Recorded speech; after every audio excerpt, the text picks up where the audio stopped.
Good morning, good afternoon, and God bless you guys. My name is Ryder Rivera, and today I want to talk about passion. Before we get started, I want to say thank you if you've been watching the past couple of videos that I made or anything that I've been posting online. I really do appreciate that. And if you like this video, please do comment down below and like the video and share it. This time around, I just want to get straight into it. I want to talk about passion. First and foremost, I want to ask you the question, what even is passion?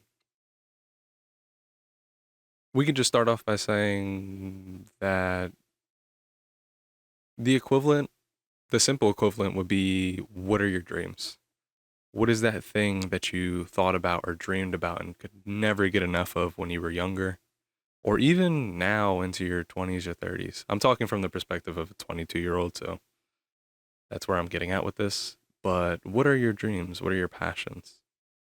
Today, I want to talk about if they are worth following and if they're really what you're supposed to be doing in this life. I'm sure you've had this thought before. It's a scary thought about what if it just doesn't work out, you know? I'm sure as you get older and older, it becomes a little bit more of a reality where, you know, it may just not work out. So I wanted to attack that a little bit. First things first, I wanted to give the example of someone that fulfills their passion and someone that I'm sure all of us have heard of before. And if not, there's no way. There's no way. I wanted to talk about Michael Jordan, uh, one of the greatest basketball players of all time. I'm not here to debate either. He either is, he isn't. I mean, to the general public, he's a well-known name for a reason, right? Someone like Michael Jordan followed his passion, he followed his dreams, and he got to the top of the mountain. One would argue he got to the top of the mountain several times. Every single time he won a championship, he ended up climbing again and getting even higher, going to the next mountain, and then going to the next mountain, and then going to the next mountain. But I want to pose the question, really, do you think do you think that someone like Michael Jordan, if you were in his shoes and someone asked you like with a magic wand, they told you, if we take away your 6 rings, is it 6 rings that he got? Pretty sure it's 6 rings. His 6 championships that he got. If we took those away from you, but you could still play basketball again at the healthiest, at the top of your game for the next 10 years, would you do it? Would you take away all those mountains that you climbed, the end of all of those things? Would you take those away just so that you could play basketball at the peak level that you did before?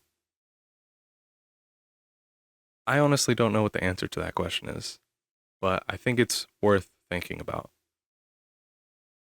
The reason I ask the question is because it puts into perspective the journey versus the destination.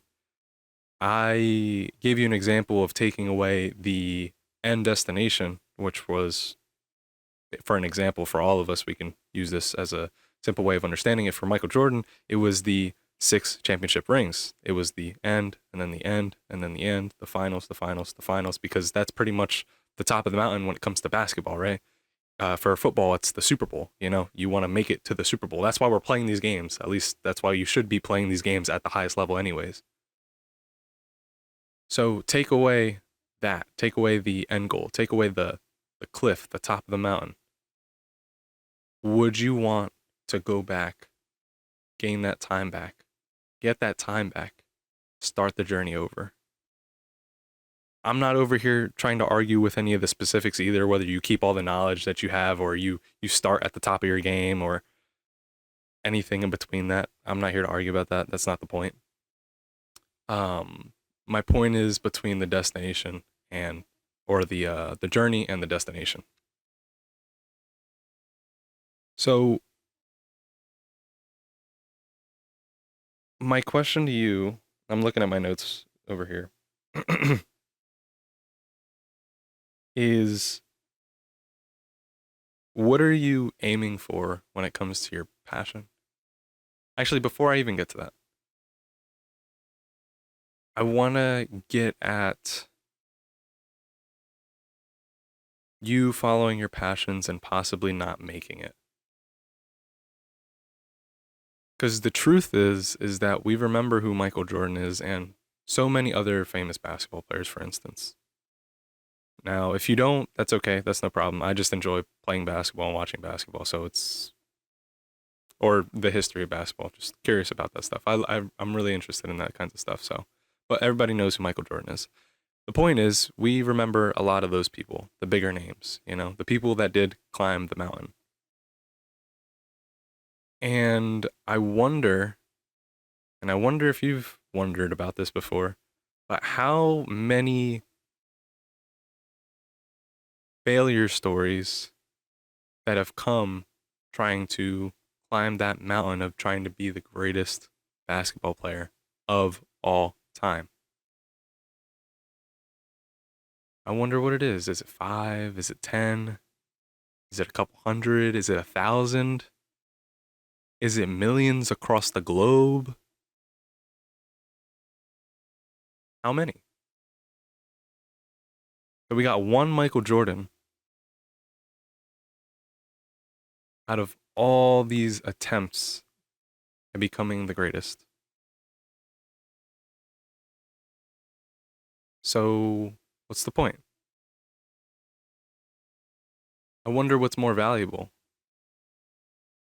Is it getting to the destination or is it the journey? Truly. Because I'm sure Michael Jordan's doing quite fine today. I don't know him personally, believe it or not, but I'm sure he's doing quite okay. But he is at the end of his basketball journey as far as being a player.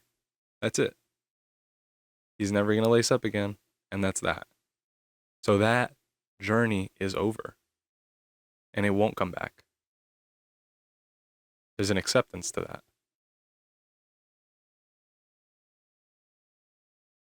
The unfortunate thing is I think that for some people, myself included, really anybody, there is a chance that it may not work out. There's a chance that you may have to call it quits early. There's a chance that you may have to move on to something else. And I want to say that that's okay. Do you think it's worth spending an extra 1, 2, 3, 5 years, 10 years following something that you know won't work? Or do you think, hey, maybe I shouldn't be pursuing this thing anymore? Maybe I should try something else. This is something that mostly us younger people can take advantage of. The fact of trying things, trying new things, and seeing what sticks, really. But something that I don't really ever hear anybody talking about online is when to call it quits. You know? I mean, look, for anybody that's ever been on a team before, that's ever moved through the different ages. Let's stay on basketball because that's what I'm familiar with. Let's say you're moving through basketball and you go from the smaller leagues into the slightly bigger leagues, into playing for high school, into playing for like travel, into playing for what do you call it? Into playing for college. Man, I'm sure at every single level we're talking about, you see kids dropping out left and dropping out right, just over and over again. There's my bad. It's this one, and then there's this one, and oh, I haven't seen him in a while. Oh, you don't play anymore. This, that, and the other. Sometimes I'm sure maybe they get hurt, and it's unfortunate, so they end up having to leave in that manner. But I'm sure that there's some other ones that they're just like defeated because they know they're not going to be good enough to cut it, to keep it pushing, and that's got to be a hard pill to swallow. It really is. So, following your dreams. I really want to attack that because I think it's something that's pushed onto us a little bit too much. And I only mean that in the way of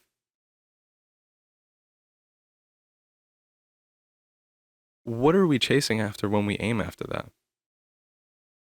What's the point of following your dreams? Is that where we reach fulfillment? Because that's what it seems like whenever it's brought up out there. People make it seem like, oh, I'm on top of this mountain. You should climb this mountain too. And if you don't climb this mountain, you're nothing. People are a lot nicer when they say it, but that's kind of the energy it gives off and the way that we usually take that in. Or maybe it's just me. However, I've heard more than enough times people say, follow your dreams, follow your passion, go find your passion, go do this, go do that, you know? And I bring this up because, look, I'm not the only one in this entire world that has been gullible and looked up to some people they shouldn't have been looking up to online or even in person in real life. And they'll say something and then you'll follow that guidance and it doesn't end up working out. And then you're just like, man, why did I go and do that?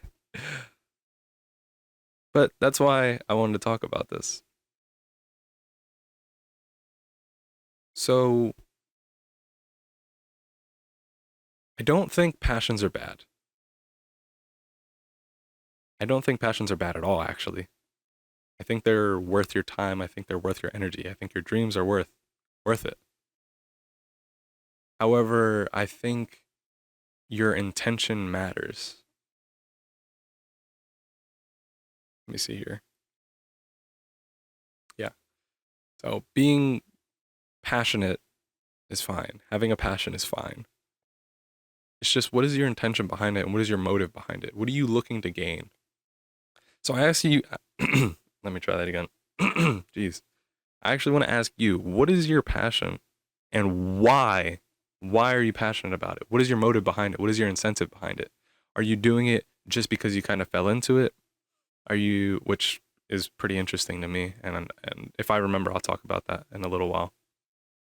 Are you doing it because someone else told you it was cool to do? Are you following in somebody else's footsteps? Maybe a brother, sister, father, a mother, peer pressured? Did you see something that was just cool once and you were just like, yeah, I'm going to give that a shot? Whatever it might be, urge you to, I really urge you to think about why. What's the point? Why are you doing it? And if you don't want to, fine, so be it. But I think you're going to find a lot in yourself when you ask yourself why you're doing it. What are my intentions behind it? What is the point in this, you know? Especially for something that doesn't have any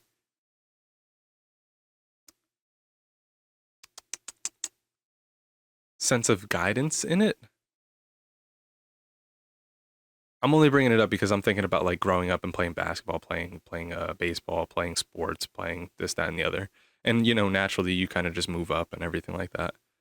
And to that point, you know, even if you weren't trying to go out there and be the greatest player on the team, you know, maybe you just do it because it's fun, or you're just being a kid, or whatever it might be. Something I really want to make clear is that I don't think there's a right answer to the question of why. I want to make that clear. I'm not saying I have the answers, and I'm not saying that I know the answers. I'm just saying it's worth you finding out why. Because that why, in my opinion, is going to be exactly what it'll tell you when you should give up, when you should be like, I'm gone, never touching this again. And when you should keep pushing and keep going and keep trying. And not only that, whether you'll let go or whether you'll keep going, but whether, or not whether, but what choices that you should make along the way. Because you and I both know that our lives are nothing like movies or books. It's a lot more like life just be happening. It's kind of how it goes sometimes. It goes way faster than some of us can even perceive. I'm sure you've had a bad day that just things just kept happening, one thing after another thing after another thing, or even a great day, one thing after another after another. maybe even a week like that, a month like that. Just sometimes just stuff just happens.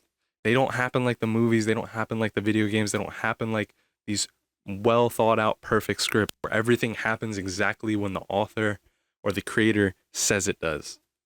Some things just happen when they happen, you just accept them as they come or you deal with them as they come, and that's the only amount of time that you'll have to deal with it. But my question to you is, as you're following your dreams, following your passion, how do you deal with the other things that are coming around you? Are you choosing to ignore them? Are you choosing to deal with them? Are you choosing to befriend them? Are you choosing to turn away from them? Whatever it might be, any of these kinds of things that are happening in your life at the same time. That why, that reason, the incentive, the motivation behind you wanting to take that journey to get to the mountain is going to be more than enough, should be, could be, never mind, again, right answer, could be the guidance that you need in going through your dreams and your passion. So this is me not fighting against you following your dreams, or you fighting, or are you going against, or me going against you doing what you think you should do in your life. It's not that at all. I myself, literally in this seat right now, am following a dream or following a passion. But the thing is that this is an example that I really wanted to bring up. My bad. This is an example I really wanted to bring up. If you're following your passion and if something extremely bad happens, like say something happens to a family member that you know, someone that you care about, like a lot. I'm not saying that this would be everybody's first reaction. However, when you realize that you would quite literally stop in your tracks in the middle of your step. Imagine this is the mountain. Imagine this is the top of the mountain right here. It will literally stop you in your tracks and be like, yo, I gotta go back down. My family member's hurt. My sister's hurt. My brother's hurt. My father's hurt. I gotta go back. And I'm sure there's some people that'd be like, damn, I gotta leave them behind. And I hope you're not too shocked by me saying that, but that's the truth of how some people will operate. And that's the exact reason why I think it's worth you finding out why and your motivation and your incentive behind you following your dreams and you making it up that mountain. What's the point? What's the point? Again, I don't think there's a right answer. I just think it's worth you looking into. I'm hoping it's not hoping. It is worth you looking into it. And I hope you find some insight in the things that I'm saying right now.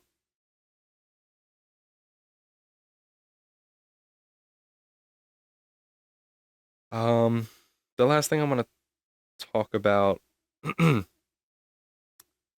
is it's something that I wrote down. I don't know. I wonder if it even makes sense. Because I wrote it down a little bit ago, but I'm gonna say it anyways. Passion's desire is to take you up to the top of mountains, while your incentive or motivation behind the passion will be your compass to getting. I remember that, so I could just say that right off the dome if somebody asked me about it. But passion's desire is to take you up to the top of the mountains, while your incentive, your reason why in doing that, the reason you're taking the journey in the first place, your incentive or motivation behind the passion will be your compass to getting there. Or if it's even worth getting there. Maybe you're a fisherman and you want to catch the biggest fish in the sea, or maybe you just like fishing. Well, that's going to determine, or that's going to lead you to determine what kind of boat you should get, which kind of fishing rods you should get, which kind of tools and equipment you may need to attain that specific goal in mind. So your goals are completely different than a professional fisherman or like a tournament fisherman. I want to move on to music as an example. So for me in music, I have no incentive to be one of the greatest musicians of all time. I really couldn't care less. Don't care. But I desire to create music, as far as when I'm making music, I'm not talking about my entire being of music, but when I'm making music, my desire is to create something that's meaningful, as meaningful as possible. So for me, I will be a lot slower in putting out and making music. I will be taking my time a lot more than some other people. And that's just the bullet that I have to face. Like, it's just, it is what it is. But my goal is different than some other musicians doing the same thing. It's like working out. I remember having this conversation with one of my coworkers a while ago. I believe it was something about working out, and we were having a conversation about it. And he had said to me that, what was it? I think it was something basic about exercising, and he just shot out the mouth. I think I said something to him about exercising, and he shot out the mouth just like all these different exercises that should be done or that I should do. And I was saying to him, I was like, "Well, hold up, slow down for a second. Like, what is your goal? Like, what is your physique? Like, what are you trying to attain?" And I'm pretty sure he said, I can't remember who it was, but some kind of anime character. I can't remember. As you realize, we live in the day and age, but look, most anime characters are literally built to perfection, so it's like I can understand why you would want to go for something like that. However, some people might want the physique of a swimmer, or somebody might want a physique of a boxer, or the physique of a model, or a physique of somebody else, you know? So it would make absolutely no sense to do a one size fit all workout routine for every single different kind of physique. That would be the equivalent of training like a training like someone that does sprints, and their goal is to be really good at sprints when you're a marathon runner. How counterintuitive is that? That just doesn't even make sense. You should, like, no. But that's my point. So our race, this turned into a success talk as well. But our race, what makes us successful is completely different from the other people running in the race. Our paths are completely different, but we choose to be like, my path has to look like his, or my path has to look like the other person, or the other person, or the other person. Now, I get it because we are walking into an unknown territory. I know, me included, walking into unknown territory. Um, in some kind of ways, we are standing on the shoulders of giants, and we have to figure out how to navigate that. But the race looks different for everybody if you can figure out why you are doing it in the first place. So, last thing I want to say, passion isn't a bad thing. I would just say it's worth focusing on what is your incentive. What's the point? Why are you doing it in the first place? That's going to be able to tell you whether you should keep going in that direction or whether you should stop and move on to something else. Because there's a lot greater things in life than just following your dreams. The reality is that one day we're going to check out, and that's a sad thing. And maybe you might find fulfillment in doing that thing all the way up until you check out. But I just want to say that there's only so much time in life that you can spend with a significant other. There's almost only so much time in life you can spend with your family. There's only so much time in life you can spend with some of the people around you, the great people around you that you may have met along the way. I know the cliche. It's not about the destination. It's all about the friends we made along the way. As cliche as that is, low key, talk to me 40 years from now when you realize that the only thing that you really want to do is talk to the people that you met along your journey. So, hey, corny, I know, but true. So, incentive matters. And I'm going to leave that there. If you enjoyed this video and you enjoyed any of the topic that I was talking about today, or have any questions or any thoughts, please put them in the comments below. And if you enjoyed anything from this, as I was saying before, please check out the last video. I was talking about your inner child. It's this concept about this this person that we used to be when we were younger, that we continue to build shields around because of lack of trust or whatever it might be, and how we deal with that as we get older. So I think it's worth you checking that out. If you were interested in this one, you should definitely check that one out as well. But I do want to say thank you again. God bless you to everybody watching this, and I hope you have a very nice rest of your day. Have a good one. All right, I'll see you.